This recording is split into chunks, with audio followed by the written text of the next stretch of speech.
Hello guys, welcome back. Myself Banu Adhikari and today we are going to start a modern periodic table. उसके जो elements हैं S block, P block, D block में, F block में क्या होता है, S block क्या होता है, P ब्लॉक, इन सब के बारे में आज हम लोग जानेंगे। बट उससे पहले जो हमारा डेली का काम है क्या, हिस्सा 20 एलिमेंट्स। हाँ जी, आज भी T20 खेलेंगे और T20 में शुरुआत करेंगे 41, 42, 43, 44, 45, 46, 47, 48, 49, 50 और 51, 52। ये आपके ऊपर है, इसके 30 के ऊपर आपको याद करने हैं या नहीं, कंप्लीटली अप टू यू बेटा। कोई दिक्कत नहीं है अगर ये याद ना हो, इतने इंपॉर्टेंट मतलब आपके 12 तक के लेवल पे 30 तक से काम चल जाता है, ठीक है। खैर अब हम लोग बात करते हैं 41 की, तो नियोबियम। 42 तो हम लोग बात करते हैं मॉलिब्डेनम। 43 आता है टेक्नीशियम। 44 हमारे पास क्या आता है बेटा, नियोबियम, मॉलिब्डेनम, टेक्नीशियम। 44 हमारे पास आता है रुथेनियम, फिर आता है रोडियम, फिर आता है पैलेडियम। 47 आता है बेटा हमारे पास सिल्वर। 48 आता है कैडमियम। 49 हमारे पास खत्म हो जाता है, मतलब 30 ग्रुप में खत्म हो जाता है ना। अब ये डी ब्लॉक में आता है, ये आज हम लोग पढ़ेंगे, ठीक है ना। इसके आगे क्या आता है हमारे पास 49 में इंडियम। इंडियम के बाद क्या आता है 10। 50 किसका नंबर है 10, SN होता है बेटा 10। 51 होता है एंटीमनी, जिसका सिंबल होता है SB, थोड़ा सा याद रखना, SB एंटीमनी को बोलते हैं। फिर आता है हमारे पास टेल्यूरियम, ठीक है। फिर आता है हमारे पास आयोडीन और फिर आता है जीनोन, ठीक है। फिर हमारे पास 55 में आता है सीजियम। 56 में आता है बेरियम। 57 में हमारे पास डी ब्लॉक में पहुंच जाते हैं लोग, है ना। और यहाँ पे आता है लेंथेनम। लेंथेनम के बाद आता है मेरे पास सीरियम। सीरियम के बाद आता है मेरे पास कौन सा, प्रेसोडीनियम, याद रखना ये प्रेसियोडीनियम, ठीक है ना। तो इसको हम लोग पीडी से रिप्रेजेंट, पीडी से नहीं, प्रेसोडीनियम, तो इसको हम लोग करेंगे PR से। और 60 वाला हमारे पास क्या होता है, ये नियोबियम है ना, वो होता है नियोडीनियम, तो ND, ठीक है ना। तो इससे हमारे पास रहता है, ठीक है। तो ये हमारे पास 60 तक के एलिमेंट्स हैं, देखो फिर 40 से लेकर 60 तक के हमारे पास एलिमेंट्स आपको दिख रहे हैं। तो आपको याद रखना है। और इसके बाद हम लोग क्या करेंगे, आज पीरियोडिक टेबल का इस्तेमाल करना सीखेंगे, कौन से एलिमेंट्स किस में आते हैं, ये सब चीजें देखेंगे, ठीक है। तो स्टार्ट करें हम लोग पीरियोडिक टेबल, ठीक है ना, समझ आता है। ओके फ्रेंड्स, तो हम लोगों ने 60 तक के एलिमेंट्स देख लिए। अब बेटा आज हम लोग थोड़ा सा इसका इस्तेमाल करेंगे, ये अच्छा आइडिया है ना, बनाते रहते टाइम वेस्ट करते क्या फायदा, ये बढ़िया है। क्लियर दिख रहा है सबको, सब कुछ ज्यादा डिटेल में जाने की जरूरत नहीं है, कुछ भी नहीं है, बड़ा सिंपल सा है। देखो बेटा हमारे पास जब भी हम लोग पीरियोडिक टेबल पढ़ते हैं, तो पीरियोडिक टेबल पढ़ते समय हमें कुछ चीजों का ध्यान रखना है। क्या कि ये वाले जो सिर्फ 2 खाने हैं, ब्लॉक बोलेंगे अंग्रेजी में, तो ठीक है ना, 2 खाने हैं, इसको हम लोग S में रखेंगे। किस में रखेंगे बेटा, S। देखो हमारे पास चैप्टर नंबर 2 हमें 2-3 चीजों के बारे में जानकारी देता है कि हमारे पास कुछ सबशेल्स होती हैं, मतलब जो मेजर, जैसे KLMN तो शेल हुआ करती थी, हाँ, जो हमें बताती थी कि वो फर्स्ट में है, सेकेंड में है, थर्ड में है, फोर्थ में है, किस पीरियड, तो हम लोग ये N होगा। यहाँ पे हमारे पास N क्या होगा, 1 2 3 4 5 7 8, और ये SPDF क्या है बेटा, सबशेल, ठीक है। तो हमारे पास ये दो जो हमारे पास ये 2 हैं, ये लाई करते हैं S ब्लॉक एलिमेंट्स। दिख रहा है S ब्लॉक एलिमेंट्स सिर्फ ये 2 हैं, ये वाले। अब बेटा S block element, P block element, D block element और F ब्लॉक एलिमेंट क्या है, पहले इसके बारे में जानते हैं। ऐसे एलिमेंट्स जिनका लास्ट इलेक्ट्रॉन एंटर करेगा, एंटर्स टू S सबशेल में। कौन सा सबशेल में, S सबशेल में। बेटा ये कैसे होगा, देखो हमें कभी भी कोई भी एलिमेंट है, इसका इलेक्ट्रॉनिक कॉन्फ़िगरेशन लिखने के लिए पूछता है कि भाई बताओ इसमें इलेक्ट्रॉन कैसे फिल होते हैं। अब जैसे जैसे इनका नंबर होता है वैसे वैसे हमें इलेक्ट्रॉन भी फिल करने पड़ते हैं, और इलेक्ट्रॉन को फिल करने के लिए हमारे पास कुछ कंडीशंस होते हैं। चैप्टर नंबर 2 में हमने देखा है, जिन बच्चों ने चैप्टर 2 पढ़ा है उन्होंने देखा है ना। तो देखो बेटा ऐसा होता है कि जो S होता है हमारे पास, इसमें 2 इलेक्ट्रॉन फिल कर सकते हैं। P में हम लोग 6 इलेक्ट्रॉन फिल कर सकते हैं। डी में हम लोग 10 इलेक्ट्रॉन फिल कर सकते हैं और एफ में हम लोग 14 इलेक्ट्रॉन्स पर फिल कर सकते हैं। पहली बात, अभी ज्यादा कुछ नहीं समझना, जिन चैप्टर सेकंड नहीं पढ़ा उनको भी दिक्कत नहीं आएगी, टेंशन नहीं लो, टेंशन नहीं लेने का यार, माना तो कर रहा हूं। तो ये हमारे पास सब शेल है sp-df है ना। अब s में 2 इलेक्ट्रॉन भर सकते हैं, यानी कि 1 और 2, इससे ज्यादा इलेक्ट्रॉन अगर आएंगे तो क्या s में नहीं भर पाएंगे? नहीं। फिर हम लोगों को जंप करना पड़ेगा बेटा p की तरफ, s के बाद p आता है और इसका भी ऑर्डर होता है एनर्जी का, जो हम लोग चैप्टर सेकंड में देखेंगे, ऑफ रूल है ना, उसकी कोई दिक्कत नहीं है। तो अब हम लोग इसको मिटा देते हैं, तो हम लोग देखते हैं कि ऑर्डर क्या है एक्चुअली। तो बेटा ऑर्डर देखो, ऑर्डर कुछ इस तरीके से होता है कि हमारे पास इलेक्ट्रॉन भरने के लिए सबसे पहले आता है 1s, फिर 2s, फिर 2p, 3s, 3p, फिर इसके बाद 4s। अब देखो 1 2 3s 3p, फिर इसके बाद 3d आना चाहिए था ना, लेकिन नहीं आता। क्यों? आज जानेंगे। देखो 4s क्या, फिर क्या आ जाएगा बेटा? 3d आएगा, अब आ जाएगा है। अब देखो बेटा होता क्या है, होता ऐसे है कि s में 2 इलेक्ट्रॉन, 1s में 2 इलेक्ट्रॉन, यानी कि 1 n को बता रहा है, यानी कि n ये है मेरे पास। तो 1s में 2 इलेक्ट्रॉन, इस बात का मतलब है कि जो फर्स्ट पीरियड है इसमें सिर्फ 2 एलिमेंट पॉसिबल है, क्योंकि मैं अगर हाइड्रोजन का नंबर दूंगा तो बेटा इसका नंबर दिया जाएगा 1s1। s1 का मतलब है कि हमारे पास 1 इलेक्ट्रॉन है, ठीक है। अच्छा, अगर मैं लिखता हूं सर 1s2 लिख सकता हूं कि आपने बताया था s में 2 इलेक्ट्रॉन फिल कर सकते हैं, तो क्या मैं 1s2 लिख सकता हूं? हाँ बिल्कुल लिख सकते हो, किसने मना किया? 1s2 लिख सकते हो। और 1s2 का मतलब है फर्स्ट पीरियड का ये सेकंड एलिमेंट डिनोट कर रहा है। फर्स्ट पीरियड का सेकंड एलिमेंट क्या है बेटा? ये देखो हीलियम, He, हीलियम। तो 1s2 किसको डिनोट करेगा? हीलियम को। और 1s1 किसको डिनोट करेगा? हाइड्रोजन को। इतनी बात समझ में आती है? कोई दिक्कत तो नहीं इतने में? ठीक है। अब इसके बाद हम लोग किस में बात करते हैं? सर 1s फिल हो गया तो मैं 1s3 कर सकता हूं? नहीं, 1s में सिर्फ 2 इलेक्ट्रॉन फिल हो सकते हैं बेटा। सर अब मेरे को अगर 3rd इलेक्ट्रॉन फिल करना होगा तो कहां जाऊंगा बेटा? तो आपको जंप करना पड़ेगा 1s के बाद 2s। किसमें जंप करना पड़ेगा? 2s में। तो यानी कि अगर मेरे को हाइड्रोजन हो गया, हीलियम हो गया, लिथियम का भरना है तो मेरे को भरना पड़ेगा 1s पता नहीं और 2s में 2 कर दूंगा, फिर सर इधर 1 कर दूंगा, है ना? नहीं बेटा ऐसे नहीं होगा। जो पहले फिल है उसे तो हमें फिल रखना ही पड़ेगा, यानी कि जैसे कि हमें 1s में 2 इलेक्ट्रॉन भरने के बाद ही तो पता पड़ा ना कि इसमें इलेक्ट्रॉन नहीं आ सकता, तभी तो हम लोग आगे जाएंगे। तो 1s के 2 इलेक्ट्रॉन फिल रहेंगे और फिर 2s में 1 आ जाएगा। तो 1s2 2s1 किसकी इलेक्ट्रॉनिक कॉन्फ़िगरेशन हो जाएगी? लिथियम की हो जाएगी। सिमिलरली बेरिलियम यानी कि 4 एटॉमिक नंबर है उसका, तो उसमें कितने इलेक्ट्रॉन? 4। तो हमारे पास ये आ जाए 2s4 है ना? नहीं बेटा, 2 ये हो गए। ये देखो ये जनाब थोड़े से मान नहीं रहे हैं, बड़ी मुश्किल से चिपकाया गया था इन्हें, जिद्दी है थोड़े से, है ना? चलिए कोई, तो 1s2 और ये 2s2 हो जाएगा। 2s4 मत कर देना, ऐसे 2 इलेक्ट्रॉन हो सकते हैं सर। दिखाया ना क्लियर? कोई दिक्कत तो नहीं आ रही आप लोगों को? नहीं सर इसमें क्या दिक्कत आएगी भी तो थोड़ी बहुत तो एडजस्ट कर लेना यार, किसी ओके। चलो बेटा आगे चले। ये हमारे पास 2s कंप्लीट हो गए।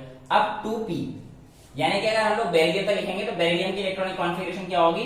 1s2 2s2, यानी कि हमारे पास 4 हो गए। s में 2 इलेक्ट्रॉन फिल कर सकते हैं, तो 2s तक हमारे पास फिल हो गया। 1s2 और 2s2 ये इलेक्ट्रॉनिक कॉन्फ़िगरेशन बेरिलियम की आ गई। बेरिलियम के बाद 5th नंबर होता है बेटा बोरोन का।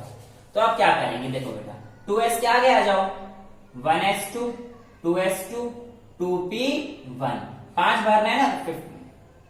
ऐसे ही आप p में कितने भर सकते हो? 6 इलेक्ट्रॉन भर सकते हो, यानी कि 2p2 भी कर सकते हो, 2p3 भी कर सकते हो, 2p4 भी कर सकते हो, 2p5 भी कर सकते हो और 2p6 भी कर सकते हो, 2p7 कर सकते हो नहीं। यानी कि हमारे पास जो 2p में मैक्सिमम इलेक्ट्रॉन आप भर सकते हैं वो कितना है बेटा? 6। अब मैं आपसे कह दूं इस एलिमेंट का नाम क्या है जिसकी electronic configuration 1s2 2s2 2p4 है? तो बेटा इलेक्ट्रॉन गिन लेना, s में 2 4 और p में 4 8। 8 किसका नंबर होता है बता देना। आप ऑक्सीजन की बात कर रहे हो सर? हाँ सही पकड़ लिया, बिल्कुल सही, मैं ऑक्सीजन की ही बात कर रहा था। इस तरीके से हम लोग इलेक्ट्रॉनिक कॉन्फ़िगरेशन लिखते हैं, है ना। चैप्टर नंबर 2 में भी डिटेल में पढ़ाएंगे इसको, कोई दिक्कत नहीं, अभी तो आराम से सीखना है हमें बस। तो अब देखो बेटा, ये 2p हो गया। अब अगर मैं कहूं 2p6 किसकी बात कर रहा हूं, तो ये कह लेता हूं मैं 2p6। तो बेटा इसका मतलब मैं नियॉन की बात कर रहा हूं, क्योंकि देखो 2 2 4 और 10 किसका नंबर होता है? नियॉन का, है ना। अब आगे हम लोग जब चलेंगे तो बेटा 11 जो हमें भरना पड़ेगा, तो उसके लिए हमें 3s का सहारा लेना पड़ेगा, क्योंकि 2p तक तो खत्म। सर क्या इसके आगे नहीं हो सकते? हाँ बेटा इसी के आगे तो 3s है।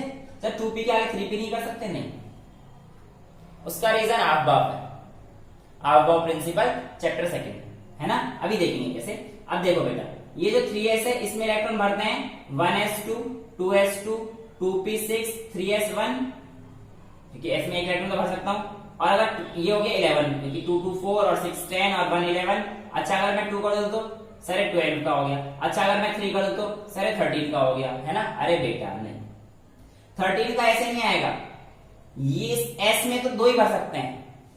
ये 3 तो बता रहा है कि आप 3rd पीरियड तक पहुंच गए हो सर पढ़ाते पढ़ाते, है ना। तो s में 2 हो सकता है। अगर सर आपको ज्यादा ही परेशानी हो रही है कि 13 एलिमेंट लिखना है, तो आप 3p में जाइए ना, फिर आप 3s में क्या कर रहे हैं, क्योंकि s में 2 इलेक्ट्रॉन भी हो सकते हैं। बस समझ गए आप। तो अगर आपको 13 एलिमेंट का लिखना है तो सर आप ऐसे लिख सकते हैं 1s2 2s2 2p6 3s2 3p1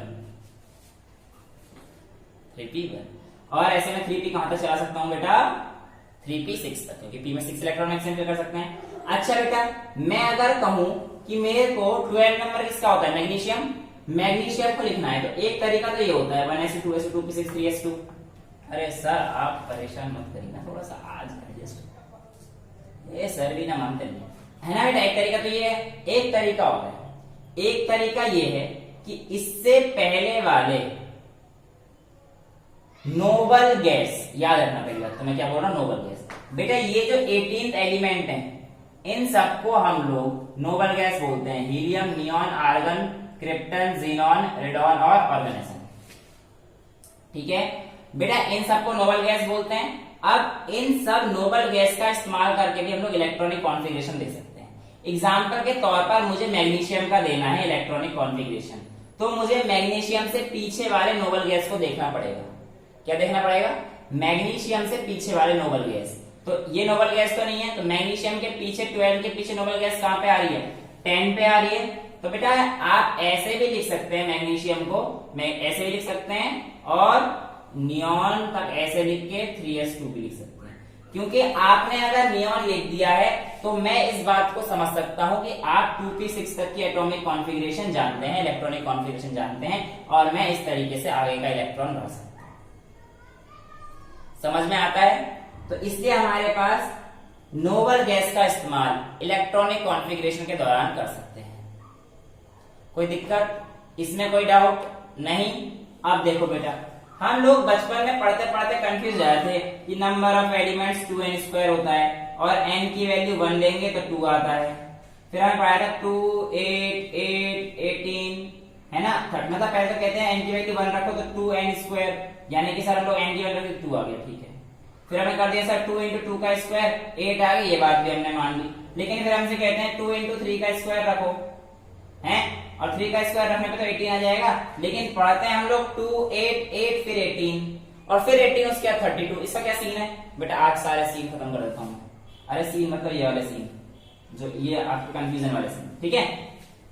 बाकी सीन तो चलने दो यार, जल्दी ये चलती रहनी चाहिए, रंग बिरंगी है ना। अब देखो बेटा ऐसे करते हैं, ये जो हमारे पास 1 है इसमें 1s आ सकता है सिर्फ, और s में सिर्फ 2 इलेक्ट्रॉन पॉसिबल है। क्या पॉसिबल है? 2 इलेक्ट्रॉन पॉसिबल है। इसीलिए फर्स्ट पीरियड में 2 एलिमेंट पॉसिबल है। The number of electrons that can be filled in that period determines the value of elements. उतने ही एलिमेंट्स होंगे जितने नंबर ऑफ इलेक्ट्रॉन आप उस पीरियड में फिल कर सकते हो। याद रखिएगा इस चीज को, समझ में आ रहा है? ठीक है।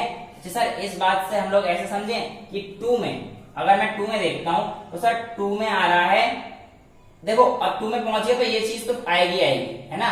कुल मिला के कहने का मतलब है कि अगर आप इस सर्किल में, सबसे पहले बात कर रहा हूं, अगर आप इस सर्किल को पार करके इस सर्किल तक पहुंच गए हैं तो इसका मतलब आपने ये सर्किल तो ऑब्टेन कर ही लिया ना, ये सर्किल तो पार कर दिया, यानी कि यहाँ पे पहुंच गए तो इसका मतलब आपने इसको जीत लिया, है ना। तो कुल मिला के बात यही है कि अगर आप 2 में जाओगे तो इसका मतलब 1 तो इंक्लूड होगा ही, ऐसे 3 में जाओगे तो 1 और 2 इंक्लूड होगा, 4 में जाओगे तो ये सब इंक्लूड होगा, है ना।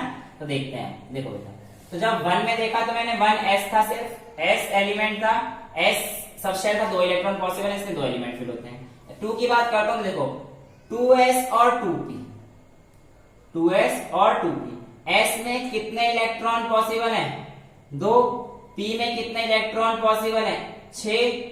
तो total number of elements 2s में कितने आ जाएंगे बेटा? 2 इसके और 6 इसके। आप कहोगे सर आपने अभी कहा कि ये भी इंक्लूड होगा, बेटा ये इलेक्ट्रॉनिक नंबर काउंट करते हैं इंक्लूड करेंगे, उस पीरियड में तो नहीं करेंगे ना हम लोग, सेकंड पीरियड में तो 2s और 2p को रखेंगे बस।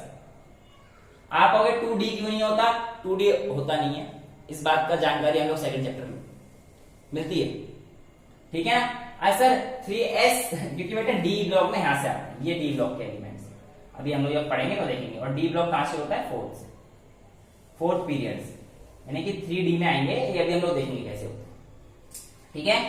अब 2p में 8 आ गए, देखो ना, 1s को हटा दो ना, क्योंकि 2 से देखो ना, 2 से कितना स्टार्ट होना, 2s 2p, 2s और 2p, वेरी गुड। तो 8। अच्छा सर 3 में बात करेंगे तो देखो 3s और 3p, 3s और 3p, है ना। अब इसका मतलब ये है, इस वाले में मैं बात करूं सिर्फ मेरे पास 3s और 3p आते हैं। थर्ड पीरियड में क्या आता है मेरे पास? 3s और 3p। तो सिमिलरली s में कितने इलेक्ट्रॉन? 2, और p में कितने इलेक्ट्रॉन? 6। तो यहाँ पे टोटल नंबर ऑफ एलिमेंट्स कितने आ सकते हैं? 8। देखो ऐसे लिख लो, 1 2 3 4 5 6 7 8। सिमिलरली थर्ड में 1 2 3 4 5 6 7 8। अब आते हैं फोर्थ पीरियड। देखो बेटा 4 में अगर मैं बात करता हूं तो बेटा मेरे पास जब 4th पीरियड आता है ना, तो उसमें क्या होता है? 4s तो आता ही है, इसके साथ साथ 3d भी आता है। क्यों सर 3d ऊपर क्यों नहीं आया और 4th पीरियड में ही क्यों आया? इसके बेटा ऐसे समझ लो, जब हम लोग इंक्रीजिंग ऑर्डर ऑफ एनर्जी में एलिमेंट को भरते हैं तो हमारे पास सेकंड चैप्टर से एक चीज आती है n+l रूल। n+l रूल की वजह से हमें 4s पहले बताना पड़ता है, क्योंकि n की वैल्यू तो यही होती है इसमें, लेकिन l की वैल्यू s के लिए 0, p के लिए 1, d के लिए 2 होती है। तो अगर हम लोग देखते हैं n+l करते हैं तो इसकी जो 4s की एनर्जी आती है 4+0, और 3d की एनर्जी कितनी आएगी बेटा? n+l, l की वैल्यू d के लिए 2 है, तो 3+2 जो कि 5 हो जाएगी। तो इंक्रीजिंग ऑर्डर ऑफ एनर्जी में लगाते हैं, इसलिए 3d को हम लोग 3p के बाद नहीं लिख सकते थे। तो 3p के बाद 4s आएगा और 3d 4s के बाद ही आएगा, क्योंकि इसका इंक्रीजिंग ऑर्डर ऑफ एनर्जी ये है, ठीक है। तो इसलिए फोर्थ पीरियड में 3d के एलिमेंट्स भी आएंगे, ठीक है। तो फोर्थ पीरियड में क्या आ जाएगा? देखो 4s 3d और 4p तो आएगा ही ना, 4s 3d और 4p, है ना। अब सिमिलरली यही चीज मेरे को जो है आगे भी देखने को मिलती है। क्या? अब हाँ, इसमें एलिमेंट्स देखे थे कितने आते हैं? s में 2, d में कितने आ सकते हैं बेटा? 10, और p में 6, वही बताया था मैंने spdf। तो s में कितने आ सकते हैं? 2, p में कितने आ सकते हैं? 6, d में कितने आ सकते हैं? 10, और f में कितने आ सकते हैं? 14। समझ आती है कई बातें? तो हमारे पास जो फोर्थ पीरियड है इसमें कितने एलिमेंट्स फिक्स हो सकते हैं? जल्दी बोलो। 10, 12, 18 गिन लो, यहां से लेकर यहां तक मैंने गिन रखे हैं, 18 होते हैं। देखो ना, 19th एलिमेंट से 36 एलिमेंट तक 18 एलिमेंट हो गए। सिमिलरली बेटे जब हम लोग 5th पीरियड में जाते हैं, इस पीरियड में जाते हैं, तो इस पीरियड में कितने एलिमेंट्स होंगे? देखो 5 का मतलब सर आप कह रहे हो 5s, और जिस हिसाब से आपने यहाँ पे बात कही थी कि यहाँ पे 3d आता है 5s के बाद, उस हिसाब से हम लोग यहाँ पे 5d नहीं लिख सकते, सॉरी 4d लिख सकते 4s और 4p में। तो यहाँ पे हम 4d का इंट्रोड्यूस करेंगे और 5p का इंट्रोडक्शन करेंगे। बिल्कुल सही बात पकड़ी आपने। तो 5th पीरियड में ये ग्रुप आएगा, ये आएगा और ये आएगा, यानी कि 5s वाले होंगे, 4d वाले होंगे और 5p वाले होंगे। अभी इनका ध्यान रखना, बहुत आगे काम आने वाले हैं।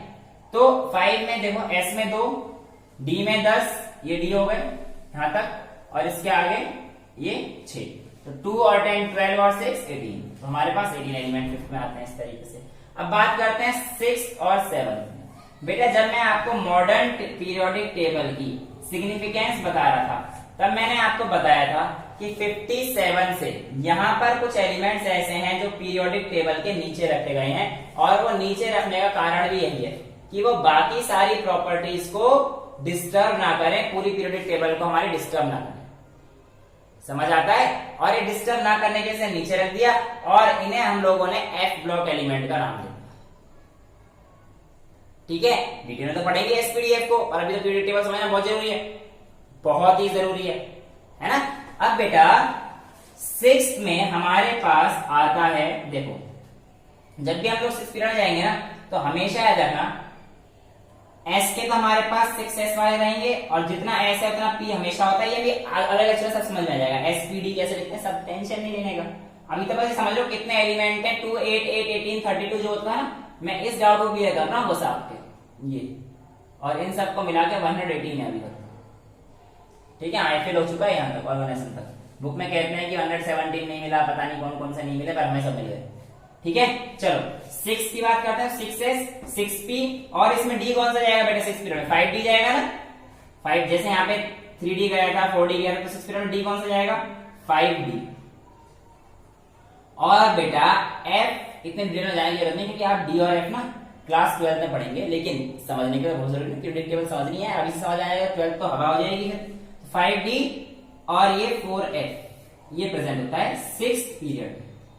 6 पीरियड हमारे पास ये सब मौजूद रहते हैं। तो s के 2, p के 6, d के 10 और f के 14। टोटल एलिमेंट्स कितने हो गए? 14 10 24 30 और 2 32। सर मैं काउंट करना है एक बार, 1 2 3 4 5 6 7 8 9 10 11 12 13 14 15 16 17 18। हो धोखा सर, धोखा दे रहे हो, गिन के दिखा रहे हो 18, लिख रहे हो 6 पीरियड में 32 एलिमेंट्स होते हैं। इतना बड़ा धोखा नहीं बेटा, मैं दोबारा लिख रहा हूं, देखो 32 दोबारा गिनो, 1 2 3 4 5 6 7 8 9 10 11 12 13 14 15 16 18। धोखा नहीं हो रहा, कुछ मिस कर रहे हो क्या? कि बेटा ये जो स्टार मार्क लगाया ना, ये बी ब्लॉक एलिमेंट जो हमारे पास ये थे, इससे पहले यहाँ पे एफ ब्लॉक एलिमेंट्स आते हैं इन दो जगह, सिमिलर 6 में और सिमिलर 7 में। तो ये जो एफ ब्लॉक के एलिमेंट्स हैं इनको हम लोग नीचे ले आए, और ये 14 इन नंबर होते हैं, तो 18 ये और 14 ये हमारे पास मिलके 32 हो जाते हैं। इसलिए हमारे पास 6 पीरियड में 32 एलिमेंट आते हैं। समझ में आता है? और 7 पीरियड में कितने आएंगे सिमिलरली? तो देखो बेटा 7 पीरियड में भी हमारे पास जब हम लोग पहुंचेंगे तो जो n की वैल्यू होती है, अभी पता है ये n की वैल्यू, ये 7s रहेंगे, 7p रहेगा। सर जिस हिसाब से आप बताते आ रहे हो उस हिसाब से 6d रहेगा, और जैसे पीछे करा f में तो और 2 कम हो गए थे, मतलब 7 से यहाँ पे d में 1 कम कर रहे हो, ये सब समझाऊंगा अभी आगे एसपीडीएफ जब आएगा। ये 5f आएगा, तो यहाँ पे भी s के 2, p के 6, इसके 10 और इसके 14, टोटल मिला के कितने हो गए 32। ये गिन लेना 18 और ये गिन लेना 14, यहाँ पे आएंगे। इतनी बात समझ में आती है? 2 8 8 18 32 कैसे आते हैं? कोई दिक्कत नहीं है? तो देखो बेटा, these horizontal rows are called periods, और vertical columns ऐसे, इनको हम लोग ग्रुप्स बोलते हैं। पुराने जमाने में हम लोगों को पहले जब हमने ग्रुप में बांटे थे तो क्या हुआ था कि हमने first day, second day, third day, fourth day, fifth day, sixth day, seventh day, eighth day ऐसे करके रख दिया था। लेकिन अब हम लोग इन चीजों से आगे बढ़ गए हैं, अब हम लोग ऐसे नहीं देखते, अब हम लोग सिंपल ग्रुप 1, ग्रुप 2, ग्रुप 13, 14, 15, 16, 17, 18 और ग्रुप 3, 4, 5, 6, 7, 8, 9, 10, 11, 12 ये IUPAC ने बता दिया। ठीक है, तो पहले में हम लोग ये दिख रहा है third A, third B, fourth B, तो हम लोग पहले ऐसे पढ़ते थे, फर्स्ट ए, सेकेंड ए, फिर first B, second B, third A, fourth A, fifth A, sixth A, seventh A, फिर वापस यहाँ पे आया third B, fourth B, fifth B, sixth B, seventh B. तो इनको हम लोग पहले ग्रुप नंबर देते थे, ये ग्रुप नंबर हुआ करते थे। लेकिन अब हम लोगों ने ग्रुप नंबर हटा दिया, सिर्फ ग्रुप पढ़ते हैं, first group, second group, third group, fourth group, fifth group, sixth group, 13th group, 14th group, 15th group, 16th, 17th, 18th group. एक ग्रुप पर एक ग्रुप में आने वाले सभी एलिमेंट सिमिलर प्रॉपर्टी शो करते हैं, ये भी आपको पता होना चाहिए। इतना समझ में आया? पहले बताइए पीरियोडिक टेबल में 2, 8, 8, 18, 32 समझाने का मेरा मकसद था, वो आप लोगों को समझ में आ जाना चाहिए। अब इसके बाद मैं आपको एसपीडीएफ पढ़ाऊंगा अगले लेक्चर। समझ में आती है इतनी बातें? Till then bye, take care, thank you so much.